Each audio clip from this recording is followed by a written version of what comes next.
Welcome to Mehta PG college. तो जैसा कि हमें पता है कि हमारे स्पेक्ट्रोस्कोपी का चैप्टर चल रहा है, जिसके अंदर हम पढ़ रहे हैं हमारे रमन स्पेक्ट्रोस्कोपी। ठीक है,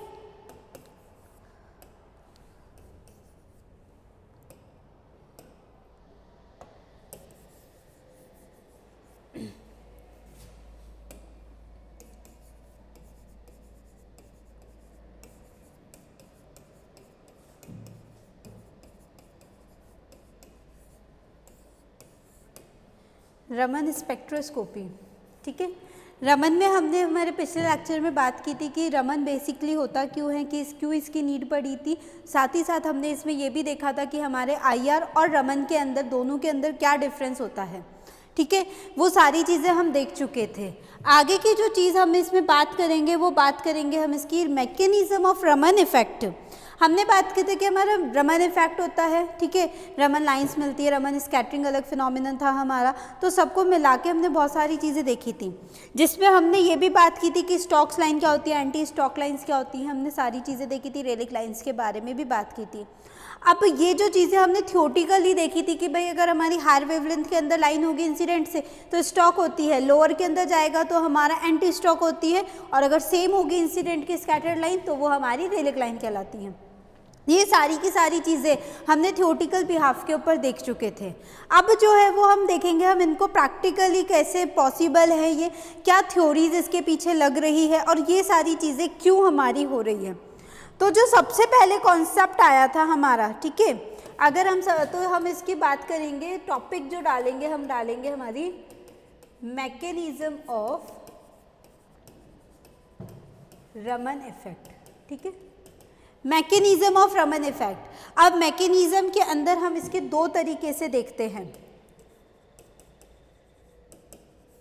टू टाइप्स होती है। पहला जो होती है वो होती है हमारी क्लासिकल थ्योरी। ठीक है, और दूसरी होती है हमारी क्वांटम थ्योरी। अगर हम ये बात बोले कि पेपर के अकॉर्डिंग क्या इम्पोर्टेंट है, तो जो ये दो थ्योरीज है ये हमारी वेरी वेरी इंपॉर्टेंट कहलाती हैं। ठीक है, डायरेक्ट क्वेश्चन अराइज होता है एक्सप्लेन द वेरियस थ्योरी, तो जिसमें हम इन थ्योरीज को पूरा बताएंगे, क्लासिकल को और क्वांटम को, दोनों ही थ्योरीज को हमें ढंग से एक्सप्लेन करते हैं। तो सबसे पहले साथ ही साथ क्लासिकल थ्योरी जो होती है वो हमारी बेस्ड होती है पोलराइजेबिलिटी के ऊपर। ठीक है, तो इसको हम बोल सकते हैं हमारा कॉन्सेप्ट ऑफ पोलराइजेबिलिटी। ठीक है, पोलराइजेबिलिटी के कॉन्सेप्ट के ऊपर भी ये हमारा बेस्ड होता है। अब जैसा कि हमने बात की कि भाई पोलराइजेबिलिटी का कॉन्सेप्ट है हमारा, तो सबसे पहले हम यही पढ़ेंगे कि हमारा पोलराइजेशन क्या होता है। तो let's start with our first theory, classical theory. हम दोनों थ्योरीज कंप्लीट करेंगे। ठीक है, हो सकता है 2 पार्ट्स के अंदर भी ये थ्योरीज आ जाए या इसी पार्ट में भी कवर हो जाए, हम कोशिश करेंगे केवल। ठीक है, तो सबसे पहले हम बात करते हैं हमारी क्लासिकल थ्योरी की। देखो,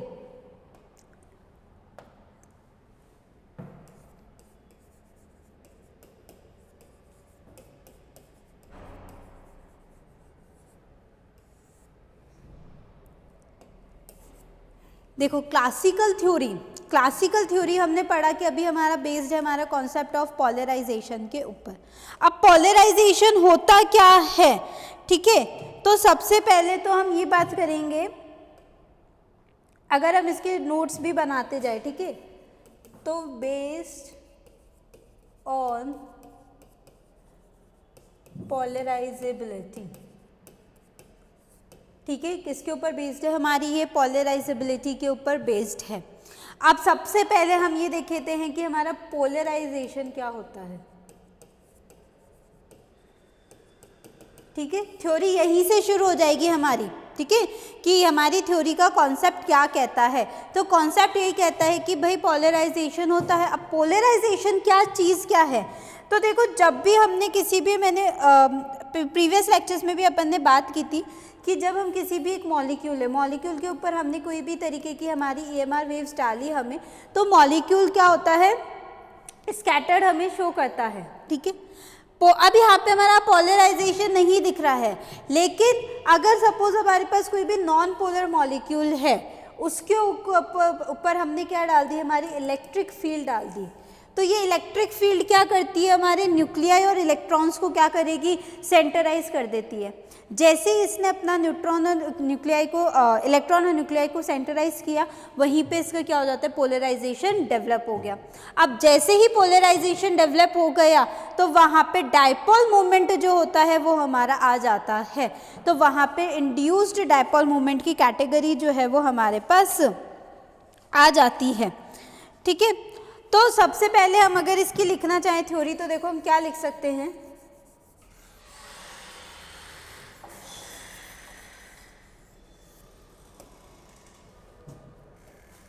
that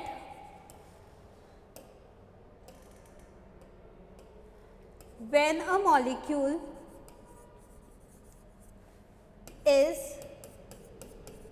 placed in an electric field, हमने उसको किस में रखा है, हमारा इलेक्ट्रिक फील्ड के अंदर उसको हमने प्लेस करा है। ठीक है, when a molecule is placed in an electric field, it displaces its electrons and nuclei, ठीक है, and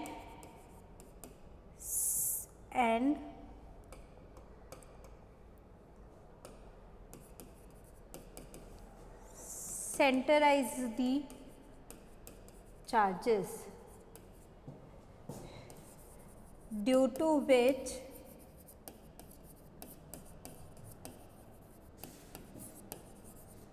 polarization is developed। ठीक है, जिसकी वजह से पोलराइजेशन जो होता है वो हमारा डेवलप्ड हो जाता है। एंड दिस पोलराइजेशन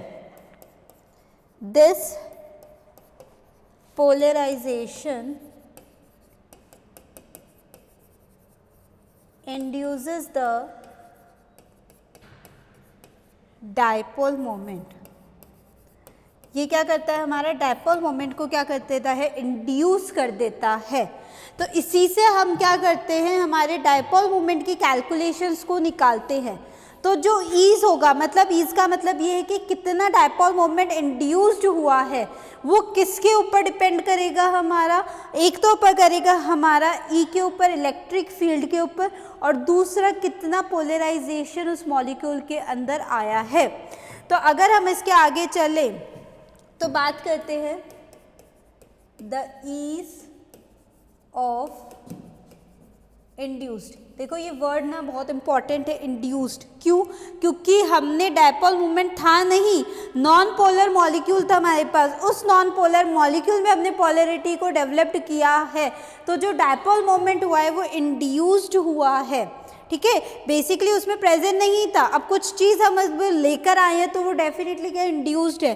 तो हम जब भी बात करेंगे हम इंड्यूस्ड डायपोल मोमेंट की बात करेंगे। तो the ease of induced dipole moment depends on the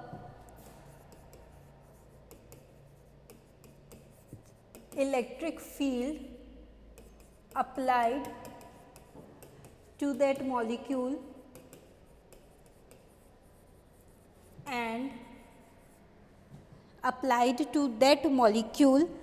and the polarizability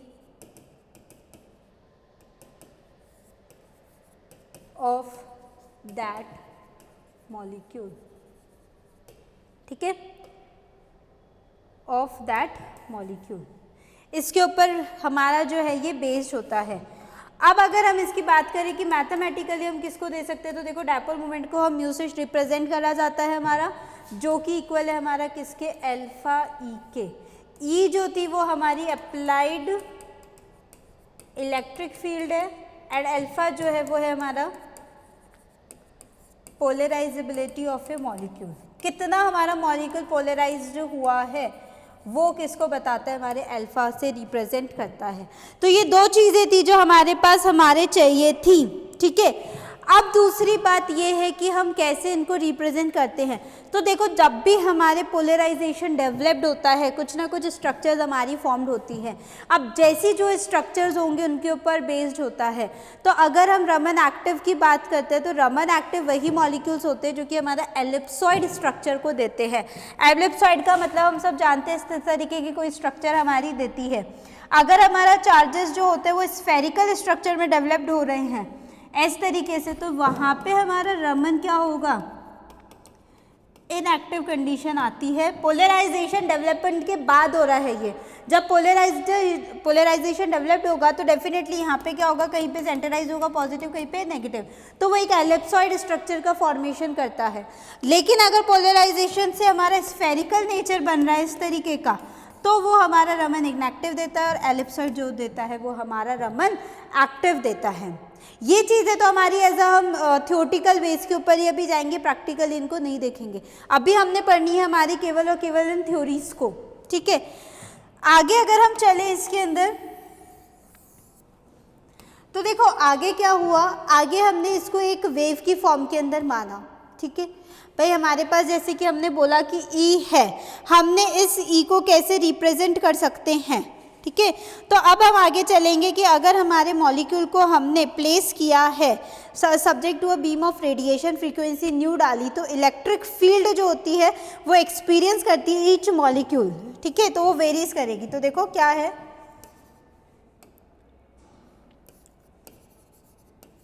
when A molecule is placed, when a molecule which have to be polarized,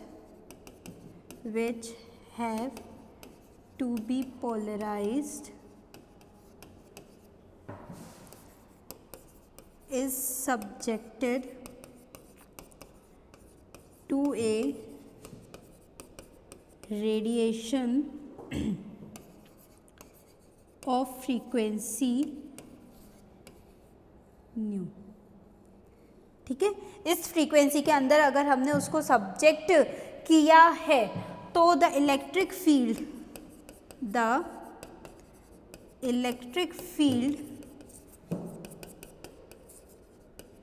experienced by each molecule varies। तो जो electric field होगी वो क्या करेगी, हमारी varies करेगी, ठीक है। अब अगर हम बात करें हमारे वेरीज का, तो क्या कंडीशन देखो कैसे वेरीज करेगी, E is equals to E0 sine 2 pi nu, इस तरीके की कोई हमारी इक्वेशन हमारी डेवलप्ड होगी। E0 जो होती है, देखो यहाँ पे न्यू पता है हमें फ्रीक्वेंसी है, किसी एंगल के ऊपर ये बनाती है क्योंकि हम वेव की फॉर्म में इसको स्टडी करते हैं, ठीक है। ई इलेक्ट्रिक फील्ड जो जितना चेंज हमारा आ रहा है वो वेरी कर रहा है हमारा, ठीक है। हमने यही बोला है ना कि कितनी इलेक्ट्रिक फील्ड आएगी हमारी उसके ऊपर, और E0 जो हो जाएगा वो हो जाएगा हमारा मैक्सिमम इलेक्ट्रिक फील्ड, ठीक है। T जो हो जाएगा वो हो जाएगा हमारा टाइम टेकन। अब तुम लोग ये सोचोगे कि मैम ये कंडीशन हम कैसे लेकर आए हैं, ठीक है। तो देखो कंडीशन इस तरीके से आई है कि जब भी हम किसी एक वेव को पढ़ते हैं, एक स्टडी करते हैं, तो हम वेव को जो है रिप्रेजेंट करते हैं इस तरीके से, ठीक है। जब एक सर्कल को बोला जाता है कि जब एक सर्कल होता है वो पूरा का पूरा हमारा 2 पाई का होता है, तो ये वेव जो होती है, एक जो है ये ऊपर वाला जो एरिया है ये केवल और केवल किसको रिप्रेजेंट करता है, पाई को। तो यहाँ आके कितना हो जाता है, ये हमारा 2 पाई हो जाता है, ठीक है। अब हमें अगर किसी भी एक पॉइंट के ऊपर, सपोज इस y पॉइंट के ऊपर मुझे इसका एम्पलीट्यूड चाहिए कि कितना इसने वेरिएशन किया है, सिंपल हार्मोनिक वेव के अकॉर्डिंग मैं इसका वेरिएशन देखूं, तो वो वेरिएशन क्या होता है भाई, ये पूरा का पूरा एम्पलीट्यूड कितना कहलाता है, ये a कहलाता है हमारा। तो ये क्या हो जाता है, y is equals to a sine t, ठीक है। अब a साइन थीटा, ठीक है। अब a साइन थीटा मतलब किसी ना किसी एंगल के ऊपर होगा। वो एंगल अगर मैं बात करूँ, a तो मैक्सिमम एम्पलीट्यूड है और y जो है वो डिफरेंट एरियाज कवर वो कर रहा है ना। अब हमने इसी चीज़ को बोली है, तो थीटा जो है वो देखो क्या होता है हमारा, theta angular velocity angular velocity into time, ठीक है। अब एंगुलर वेलोसिटी क्या होती है, omega, omega into time. And omega को किससे रिप्रेजेंट कर सकते हैं हम, ओमेगा जो होता है वो ए इंटू न्यू हो जाएगा हमारा, ठीक है, एम्पलीट्यूड इंटू टाइम। या फिर हम इसको बोल सकते हैं, लो एक मिनट, अगर हम पहले ओमेगा की डिटेलिंग कर लेते हैं, ओमेगा को हम लिख सकते हैं a nu which is equals to distance into time, ठीक है, डिस्टेंस इंटू टाइम, ये हो गया हमारा ओमेगा। अब अगर हम बात करें कि हमारा एम्पलीट्यूड कितना आ रहा है, तो देखो एम्पलीट्यूड कितना आएगा हमारा 2 पाई, क्योंकि हमें पूरी एक वेव को कंसीडर करना होता है सिंपल हार्मोनिक मोशन में, तो एम्पलीट्यूड कितना आ जाएगा 2 पाई न्यू। तो थीटा यहाँ से कितना आ जाएगा हमारा 2 पाई न्यू टी, ठीक है। तो हमने ऐसे एक वेव को ली, उस वेव से जो है वो हमने इन चीज़ों को कैलकुलेट किया है, ठीक है। देखो एक वेव थी, पाई एंगल पे होती है, देन 2 पाई हमारा पूरा का पूरा कवर करती है, पाई इक्वल्स टू 180 होता है तो 360, मतलब एक पूरा का पूरा रेडिएशन को कवर करने के लिए, रेडियस को कवर करने के लिए, एक सर्कमफेरेंस पूरा का पूरा हमें इस तरीके से एक वेव को कंसीडर करना पड़ता है, ठीक है। हम एंगुलर वेलोसिटी देखेंगे क्योंकि एक सर्कल की बात कर रहे हैं हम, ठीक है। अब सर्कल कैसे भी हो सकता है हमारा, उस सर्कल के अंदर हमने इन वेव को देखा है, तो थीटा आ गया हमारा। तो अगर मैं इसको बोलूँ तो क्या लिखूँ, अब ये साइन 2 पाई न्यू टी। इसी से अगर हम निकालना चाहे हमारी इलेक्ट्रिक फील्ड के लिए, तो मैंने बस इलेक्ट्रिक फील्ड को यही तो लिखा, साइन 2 पाई न्यू टी, आया नहीं आया, ठीक है भाई। ए मैक्सिमम था, वाई वेरी कर रहा था, तो यहाँ पे ये इलेक्ट्रिक फील्ड वेरी कर रही है हमारी, और ई नॉट क्या आ रही है हमारी, मैक्सिमम आ रही है। तो बस उसी कंडीशन से हमने इसको रिप्रेजेंट किया है।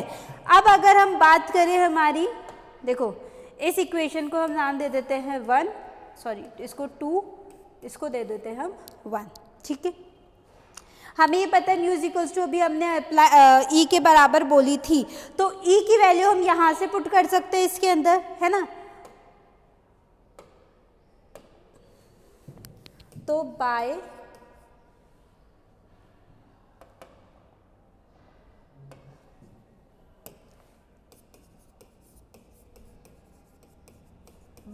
पुटिंग इक्वेशन 2 इन इक्वेशन 1, तो हमारी इक्वेशन क्या आ जाएगी, mu alpha E not sine 2 pi nu t, ये आ गई हमारी एक थर्ड इक्वेशन, ठीक है। अब अगर हम बात करें कि भाई हमारा अगर एक मॉलिक्यूल जो है वो ऑसिलेट कर रहा है, तो at the moment of oscillate उसके अंदर जो होता है वो वाइब्रेशंस एंड रोटेशन दोनों की दोनों कंडीशंस जो होती है वो पॉसिबल होती है, मतलब ड्यूरिंग, ठीक है। तो अगर हम ये बात करें, हो क्या रहा है ये, एक मिनट, ठीक है। अगर हम बात करें हमारी इसको, तो देखो ये जो है ये केवल इतना बता रही है कि एट दैट मोमेंट हमारी जो लाइंस है वो रेलिक लाइंस होती हैं, ठीक है। अब रेलिक लाइंस को बता रही है, तो अभी हमें स्टॉक और एंटी स्टॉक भी चाहिए। तो ये बोलते हैं कि जैसे ही हमारा मॉलिक्यूल सिंपल हार्मोनिक ऑसिलेटर की तरह ऑसिलेशन शो करता है, तो एट दैट मोमेंट हमारा वाइब्रेशंस और रोटेशंस दोनों की दोनों ही हमारे मॉलिक्यूल्स के अंदर प्रेजेंट रहते हैं। तो इसको हम ऐसे लिख सकते हैं, द इक्वेशन, ठीक है, alpha such an oscillating dipole radiation,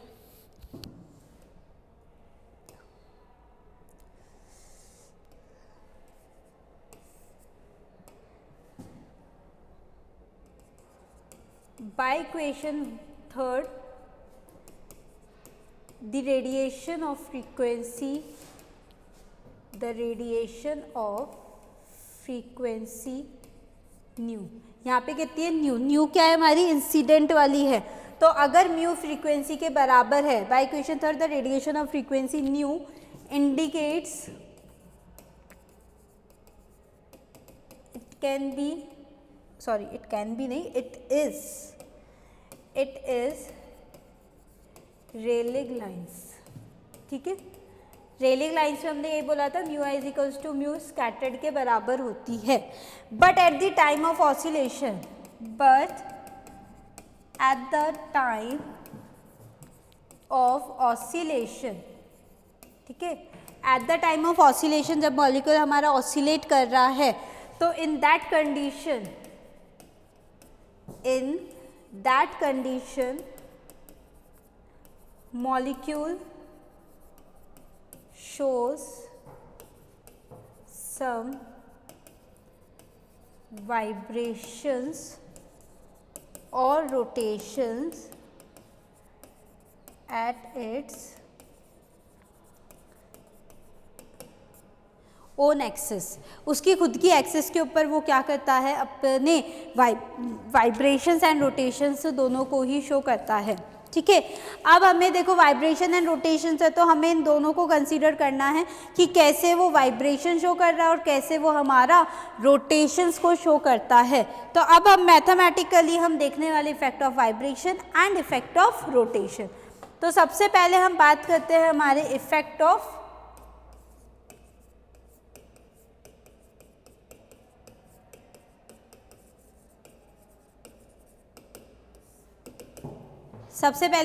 हमारे इफेक्ट ऑफ वाइब्रेशन की। तो at that time of vibration, जब मॉलिक्यूल हमारा वाइब्रेट कर रहा है, तो उस कंडीशन में हम जो फ्रीक्वेंसी लेंगे इसकी, वो हम कंसीडर करेंगे हमारी म्यू आर की फ्रीक्वेंसी को हमने कंसीडर की है। तो अब हम बात करेंगे एक्चुअल पोलराइजेबिलिटी के बारे में कि एक्चुअल पोलराइजेबिलिटी कितनी डेवलप होगी।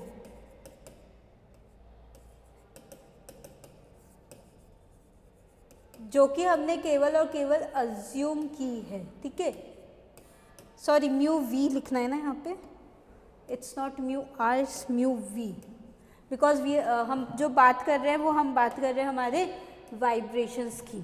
ठीक है, तो हम वी की बात करेंगे यहाँ पे। तो एक्चुअल जो पोलराइजेबिलिटी डेवलप्ड होगी वो होती है हमारी alpha not plus beta sine 2 pi nu T.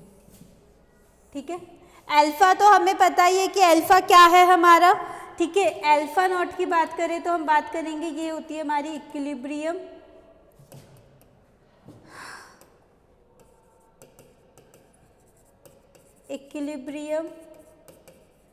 Polarisability. ठीक है, और बीटा जो होता है change in polarizability with respect to alpha. ठीक है,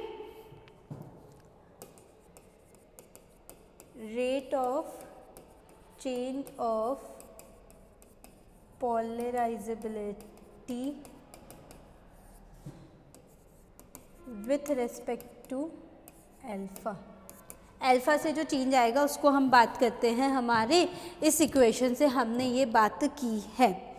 तो अब एक्चुअल वैल्यू जो इंड्यूस्ड डायपोल मूवमेंट हुआ है वो क्या हुआ होगा हमारा। ठीक है, तो देखो एक्चुअल की अगर हम बात करें नेक्स्ट कंडीशन में, एक्चुअल डायपोल मोमेंट इंड्यूस्ड, तो एक्चुअल डायपोल क्या था हमारा, mu is equals to alpha E. अब हमारे पास दोनों कंडीशंस है, हमारे पास अल्फा भी और हमारे पास ई भी है। तो देखो जब दोनों ही कंडीशंस को हम पीछे ही लिख देते हैं इसको। ठीक है, mu is equals to alpha E. Alpha की वैल्यू क्या ली थी अभी हमने यहाँ से,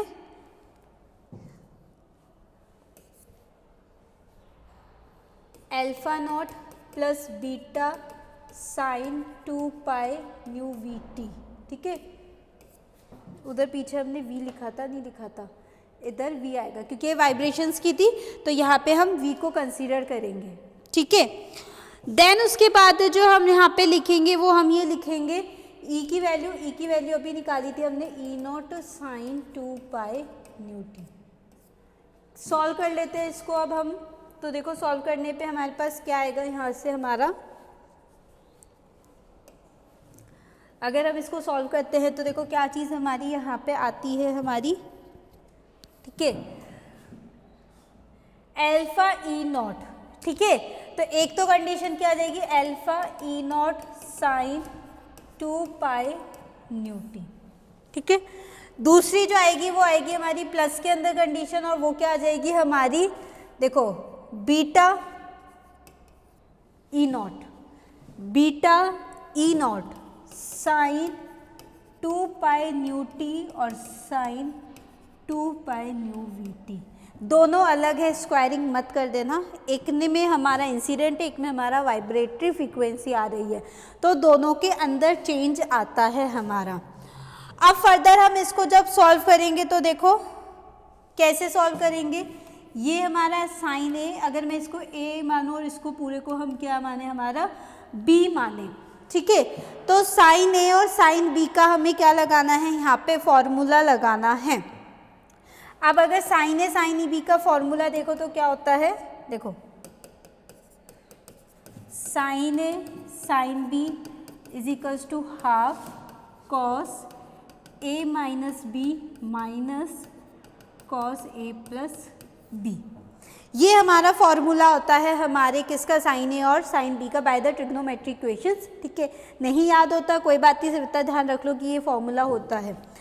फर्दर जब हम इसको अब सॉल्व करेंगे तो देखो क्या आएगा हमारा, mu is equals to alpha naught E naught तो एज इट इज रह जाएगा, 2 sine 2 pi nu t as it is आ जाएगा हमारा, है ना। उसके बाद क्या आएगा अब हमारा बीटा ई नॉट साइन, ठीक है। साथ ही साथ क्या है हमारा, हाफ है, यहाँ पे लिख लो हाफ बीटा ई नॉट, ठीक है। अब एंगल क्या था, cos A minus cos B, अंदर लिखो कॉस लिख लो, ए क्या है हमारा, ठीक है, कॉस 2 पाई न्यू वी, ठीक है। तो जब इसको लिखोगे तो कैसे लिखोगे,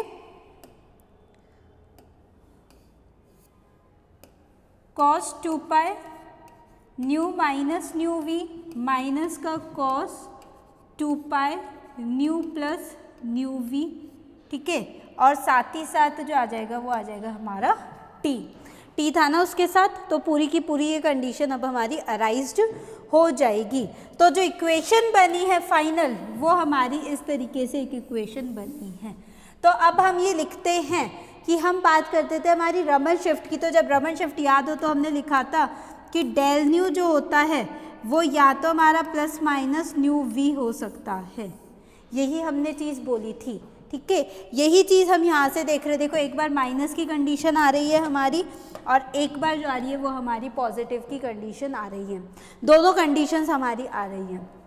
अब हम ये बात करेंगे कि कौन सी हमारी रमन होगी, कौन सी हमारी रमन लाइंस होगी और कौन सी हमारी रेलिक लाइंस होगी, ठीक है। हमने यही चीज़ अब हमें देखनी है। अब देखो कि अगर हमारा न्यू माइनस न्यू वी की कंडीशंस आ रही है तो इसका मतलब क्या होगा, न्यू माइनस न्यू वी कि अगर तुम माइनस कर रहे हो, जब हमने वहाँ पे पिछली बार बात की थी तो हमने ये बोला था which are more less than, ठीक है। तो एक्साइटिंग इट मीन्स कि इंड्यूस्ड डायपोल के अंदर दोनों टाइप की हमारी फ्रीक्वेंसीज मिलती है, जिसमें हम अगर पॉजिटिव की बात करेंगे तो ये हमें देती है एंटी स्टॉक्स, और अगर नेगेटिव की बात करोगे तो ये देगी हमारी स्टॉक लाइन। तो by this equation we get that कि हमें दो तरीके की फ्रीक्वेंसीज यहाँ पे मिलेगी, एक हमें लेस देन मिलती है और एक हमें ग्रेटर देन मिलती है। तो जो हमें लेस देन मिल रही है, ठीक है, न्यू माइनस न्यू वी, जो हमें लेस देन मिल रही है, लेस देन फ्रीक्वेंसी, वो हमारी स्टॉक लाइंस होती है, और जो हमारी एडअप हो रही है वो हमारी एंटी स्टॉक लाइंस होती है।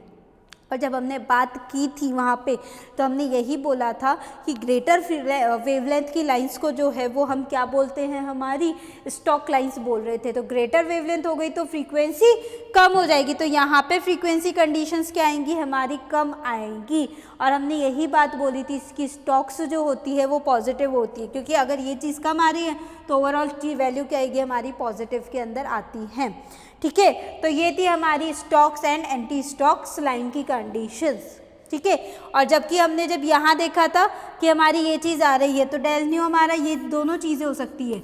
अब ये दोनों चीज़ें कैसे बताएगी कि अगर हम कुछ ऐड हो रहा है उसमें फ्रीक्वेंसी में तो एंटी स्टॉक लाइन्स देगी, और अगर कुछ वैसे हो रहा है तो हमारा हमें स्टॉक लाइन्स देगी। अब जब रमन शिफ्ट की बात करोगे, ठीक है, तो देखना रमन शिफ्ट क्या आएगा, nu plus minus nu v, ठीक है। तो nu plus nu v minus का न्यू, क्योंकि ये तो क्या है हमारी एंटी स्टॉक लाइन से, यहाँ स्टॉक मान लो, जो भी तुम्हें लेना है रमन शिफ्ट के अंदर हम वही लेते थे, हमें तो केवल क्या करना है, हमें सब्ट्रैक्ट करना है। तो जब हमने सब्ट्रैक्ट किया है यहाँ से ये कंडीशन, ठीक है, जब हमने ये चीज़ यहाँ से कंडीशंस को सब्ट्रैक्ट किया तो देखो कंडीशंस क्या आएगी हमारे पास, न्यू वी, तो जो रमन शिफ्ट आएगा वो केवल न्यू वी के बराबर आएगा।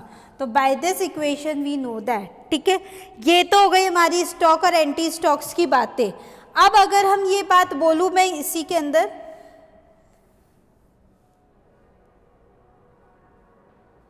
ठीक है, इसी के अंदर हम ये चीज बोल रहे हैं, if beta is equals to 0 की कंडीशन मैं पुट कर दूं, ठीक है, beta is equals to 0 put करते ही ये ओवरऑल टर्म 0 हो जाएगी और जो म्यू की फाइनल वैल्यू आएगी वो केवल और केवल alpha E not sine 2 pi nu two के बराबर आती है, जो कि हमें ये बताएगा कि यहाँ पे न्यू किसके बराबर है, इंसिडेंट फ्रीक्वेंसी के बराबर आ रहा है।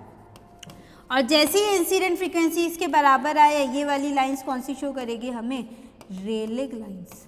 तो हम तीनों लाइंस की स्टडी जो है वो इस तरीके से कर सकते हैं हमारा मैथमेटिकल कॉन्सेप्ट के थ्रू पे, जहाँ हमने ये देखा कि अगर न्यू माइनस न्यू वी होता है तो स्टॉक्स कहलाएगी, न्यू प्लस न्यू वी होता है तो हमारी एंटी स्टॉक लाइंस कहलाती हैं, ठीक है। अगर ये वाली कंडीशंस तब आएंगी if beta is not equal to 0। अगर बीटा 0 हो गया तब तो एक ही मिलेंगी हमें, कौन सी मिलेंगी, हमारी रेलिग लाइंस का कॉन्सेप्ट हमें मिलता है, इसके अलावा हमें और कुछ नहीं मिलेगा, ठीक है। अब हम बात करते हैं हमारा, एक तो हमने पढ़ लिया इफेक्ट ऑफ वाइब्रेशंस, अब हम बात करते हैं हमारा इफेक्ट ऑफ सेकेंड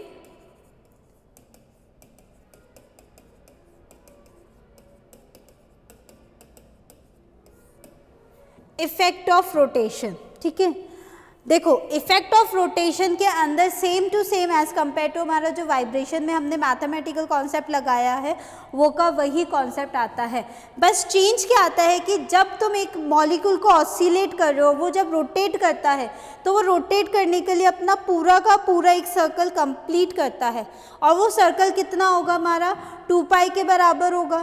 तो जहाँ ये चीज़ हमारी 2 आ रही है, इसका मतलब उसको रोटेशंस के लिए 2 बार फ्रीक्वेंसी की नीड होगी।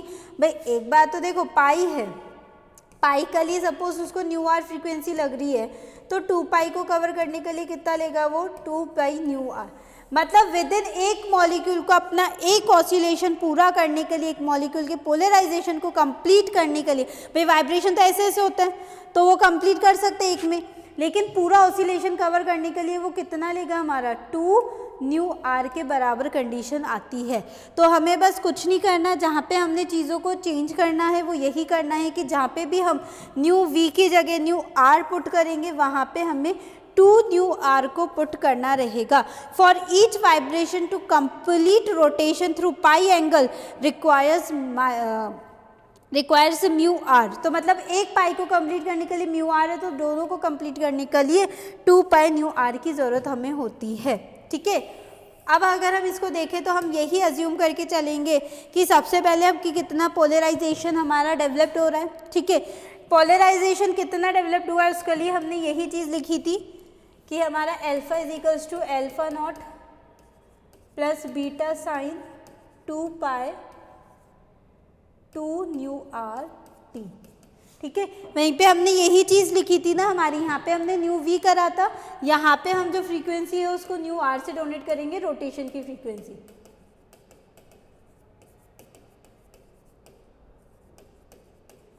ठीक है। ये ऐसा क्यों लिया, ठीक है, 2 nu R to complete rotation of pi angle we require nu r frequency, whereas to complete 2 pi angle और वन कंप्लीट सर्कल को कवर करने के लिए 2 pi angle we need 2 nu R frequency, ठीक है। तो अगर हमें पूरा का पूरा कंप्लीट करना है तो इतनी फ्रीक्वेंसी की नीड हमें होगी ही होगी। उसके बाद अगर हम बात करेंगे तो वही हमें एक्चुअल डायपोल देखना है हमारा, ठीक है, actual dipole moment induced. Actual dipole कितना हो जाएगा, वही हमारा mu equals to alpha E where mu is equals to, हम इधर लिख दो अल्फा नॉट की वैल्यू लिख देंगे alpha not plus beta sine 2 पाई, और हमेशा ध्यान रखना है 2 पाई न्यू आर टी की वैल्यूज़ को हमें पुट करना है। ई की जगह वही रखेंगे E not sine 2 pi nu t, ठीक है। दोनों ही जगह पे हमें क्या करना है, या ये हमारा एक एंगल हो जाएगा, वही हमारा ए हो गया और ये ही हमारा क्या हो गया, हाँ बी हो गया। दो बार साइन लिख दिया क्या, ठीक है। अब हमें क्या करना है, वही हमारी चीज़ें आ चुकी है, सॉल्व कर लो इसी को पूरा। ई इज इक्वल्स टू, ठीक है, एक मिनट, समथिंग मिस्टेकन,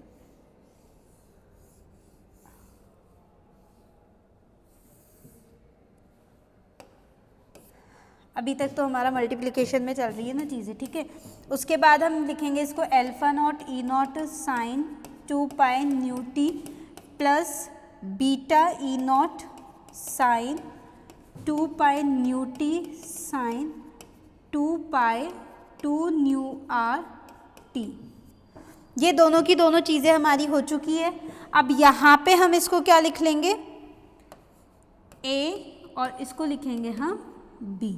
वही उसके बाद हमें क्या लगाना है, हमारा फॉर्मूला लगाना है जो हमारा होता है, ठीक है। वही साइन ए साइन बी वाला हमें फॉर्मूला लगाना है, और उस फॉर्मूले को अप्लाई करने के बाद जो कंडीशन आएगी हमारे पास, वो आएगी हमारी mu alpha E not sine 2 pi nu T plus half beta E not बाहर आ जाएगा कॉस 2 पाई, ए माइनस का बी करना है तो कितना हो जाएगा, न्यू माइनस का 2 न्यू आर, माइनस रखोगे कॉस ए माइनस बी करना है यहाँ पे भी हमें, ठीक है। तो न्यू प्लस ए प्लस बी के टू 2 न्यू आर, और फाइनली आ जाएगा लास्ट में हमारा टी, ठीक है।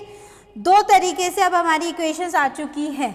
ये दोनों भी हमारी उन्हीं चीज़ को डिपेंड करती है, क्या बताएंगी ये यहाँ पे हमारा, कि ये जो है ये वाली चीज़ क्या है हमारी, स्टोक्स कहलाएंगी, और ये वाली चीज़ क्या कहलाएगी हमारी, एंटी स्टोक्स लाइंस कहलाएंगी, ठीक है। दो कंडीशंस हमारी अराइज होती है। अगर ये कंडीशन कब होगी, if beta is not equal to 0, लेकिन अगर बीटा इज इक्वल टू 0 आ गया तो ये वाली टर्म पूरी की पूरी 0 हो जाएगी, तो म्यू कितना आ जाएगा, alpha E not sine 2 pi nu T, और जैसे ही साइन 2 पाई न्यू टी के बराबर आया, ये क्या हो जाएगी हमारी, म्यू किसको शो करेगा, हमारा रेलिक लाइंस को शो करेगा। तो हम फर्दर ये चीज़ बोल सकते हैं कि ma'am mu plus 2 nu R, mu minus 2 nu R, हमें ये तीन चीज़ें हमें मिली हैं यहाँ पे, ठीक है। म्यू कब मिलेगा, जब बीटा इज इक्वल्स टू 0 की कंडीशन आ जाएगी तो टी की ही मिलती है। लेकिन अगर हमारा बीटा नॉट इक्वल टू 0 है तो देखो तीनों चीज़ें मिलती है, हमें 2 पाई न्यू भी मिलता है, न्यू का कुछ वेरिएशन भी मिलता है, यहाँ पे देखो ये न्यू भी मिल रहा है, ये भी मिल रहा है, ये भी मिल रहा है, तीनों लाइंस मिलेंगी। लेकिन beta is not equal to 0, जो change in polarizability with respect to alpha था, अगर वही चेंज हो जाए तो हमें क्या मिलेंगे, केवल एक ही चीज़ मिलेंगी, ठीक है। अब अगर हम इसको डिनोट करें तो ये होती है हमारी रेलिक लाइंस, ये कहलाती है हमारी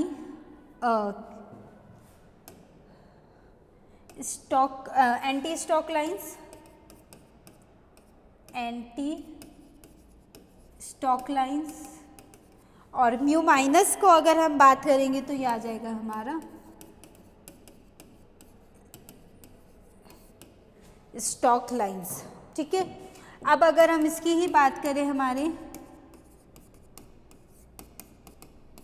रमन शिफ्ट की, तो देखो रमन शिफ्ट क्या आ जाएगा हमारा, वही हम डेल न्यू निकालेंगे, mu plus 2 nu R minus का न्यू, किसके इक्वल आ जाएगा, 2 न्यू आर की। ये हो गई हमारी रमन शिफ्ट की वैल्यू, ठीक है। तो इस तरीके से हमने हमारी क्लासिकल थ्योरी को मैथमेटिकली रिप्रेजेंट करा है कि किस तरीके से हमारी वैल्यूज आएगी, कि अगर हमारी फ्रीक्वेंसी में कुछ एडअप हो रहा है 2 पाई न्यू के आर के, तो वो हमें क्या देता है, हमारी एंटी स्टॉक लाइंस देती है, और अगर नेगेटिव में जा रहा है तो वो हमें स्टॉक लाइंस देती है। तो जब भी हम स्टॉक्स और एंटी स्टॉक्स को बनाते हैं तो आगे हम जब पढ़ेंगे तो और अच्छे से क्लियर हो जाएगा कि स्टॉक और एंटी स्टॉक किस तरीके से हुई है। अब अगर हम इसके देखो कुछ ना कुछ थ्योरीज जब आती है तो डेफिनेटली है कि हमारा ड्रॉबैक ज़रूर आते हैं। अब ड्रॉबैक्स किस तरीके से है तो देखो, ठीक है भाई, हमने क्लासिकल पढ़ ली। अब इसके बाद मैंने क्या बोला था कि 2 थ्योरीज हमारी आई थी, है ना, यहाँ पे लिखी थी ना अपन ने, यहाँ पे हमने 2 थ्योरीज लिखी थी कि हमारी क्लासिकल भी होती है और हमारी क्वांटम भी होती है, 2 थ्योरीज होती है। तो क्लासिकल के बारे में हम तो बात कर चुके हैं भाई। क्लासिकल ने क्या बोला हमें, मैथमेटिकली वो पता चल गया कि पोलराइजेशन डेवलप करो, उसके अंदर वाइब्रेशन रोटेशंस होते हैं, वाइब्रेशन का इफेक्ट देखो, रोटेशन का इफेक्ट देखो, उससे एक में एडअप फ्रीक्वेंसी होगी, एक में लेसर फ्रीक्वेंसी होगी, एक में सेम इंसिडेंट की रहेगी। तो जो एडअप वाली होती है हम उसको एंटी स्टॉक बोलते हैं, और जो सब्ट्रैक्ट होती है उसको हम स्टॉक लाइन्स कहते हैं। यही हमने चीज़ बोल दी। अब उसके बाद अगर हम देखें तो उसके बाद हमने हमारा क्या पढ़ रहे, रमन शिफ्ट वगैरह सब देख लिया। तो उससे पहले, जानने से पहले हमें ड्रॉबैक्स को देखना ज़रूरी है, ठीक है। तो अब हम चलेंगे हमारे drawback of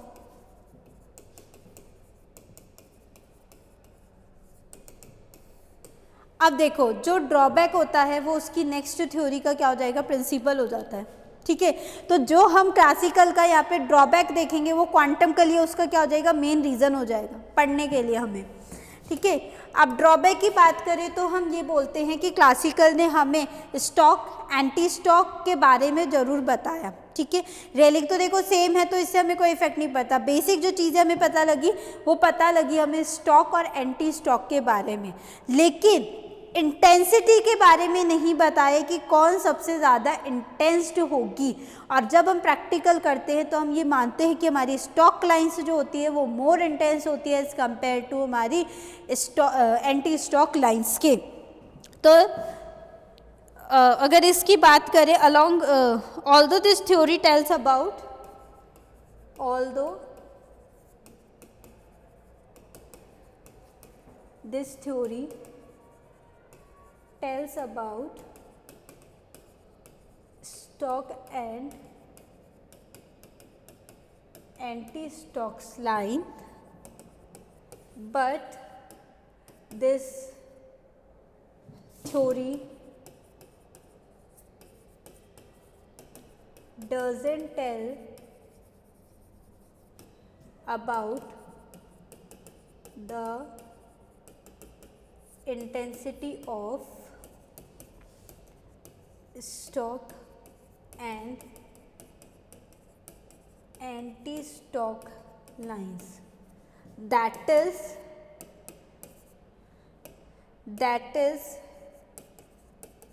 stock lines are more intense as compared to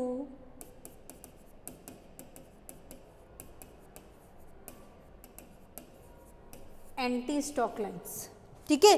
तो हमने ये बोला है कि भाई हमारी स्टॉक और एंटी स्टॉक में स्टॉक जो होती है वो मोर इंटेंस होती है एज कंपेयर टू हमारी एंटी स्टॉक लाइन्स के। तो ये था हमारा इस थ्योरी का ड्रॉबैक, जो कि हमारी ये थ्योरी कहती है। और इसी ड्रॉबैक के ऊपर हमारी जो थी वो क्वांटम बेस्ड थी। क्वांटम ने हमें इसकी इंटेंसिटी के स्टॉक और एंटी स्टॉक तो बताया, साथ में उसने ये भी बताया कि कौन सी लाइंस हमारी मोर इंटेंस है और क्यों है। जैसे हमने बोला ना कि स्टॉक लाइंस मोर इंटेंस होती है as compare to anti Stokes lines के। तो रीज़न क्या है वो हम देखेंगे नेक्स्ट क्लास के अंदर जब हम क्वांटम थ्योरी को पढ़ेंगे। So thank you.